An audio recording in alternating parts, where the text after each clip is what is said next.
માસૂમની જિંદગીની લડાઈ, ચારે બાજુ માત્ર ને માત્ર પાણી।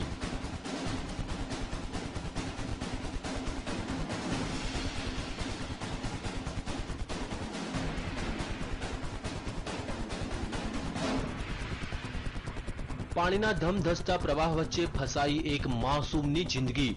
મોતની લહેરો વચ્ચે જીવન અને મરણ વચ્ચે ઝોલા ખાતી માસૂમની જિંદગી। શું આ માસૂમ પોતાનો જીવ બચાવી શકશે ખરો?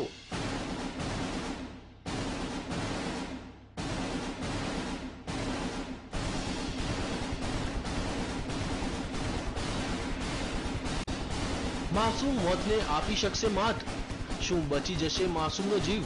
આ દ્રશ્યો છે મધ્યપ્રદેશના ભોપાલના ડિડોરીના, જ્યાં 2 વર્ષનો એક માસૂમ બાળક ફસાયો છે ધમધસતા પાણી વચ્ચે।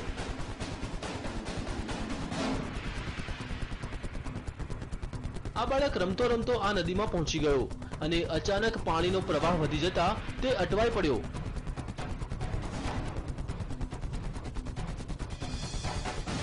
લહેરોના આ તાંડવને જોતા ભલભલાનો પસીનો છૂટી જાય, પણ આ માસૂમ લહેરો વચ્ચે લડી રહ્યો છે જંગ। જિંદગીનો જંગ।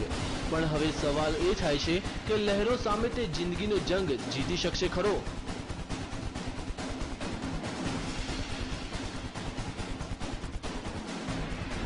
તેને કોઈ પણ ભોગે પોતાનો જીવ બચાવવો છે। તેને નદીના પ્રવાહની કોઈ પરવાહ નથી।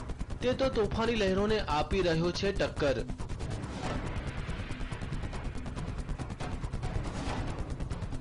બાળકની આ જિંદગીના જંગને જોતા ગ્રામજનોએ તેને બચાવવાની જહેમત ઉઠાવી।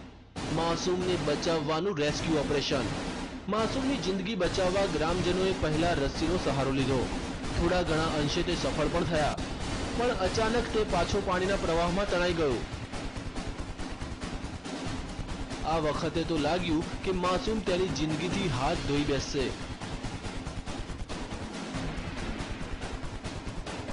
પણ ગ્રામજનોએ હિંમત ન હારી અને નદીમાં ઝંપલાવ્યું અને તરતા તરતા માસૂમ સુધી તે પહોંચવામાં સફળ થયા। અનેક પ્રયાસ બાદ તેઓ આ માસૂમની જિંદગી બચાવવામાં સફળ રહ્યા। Bureau report, TV9।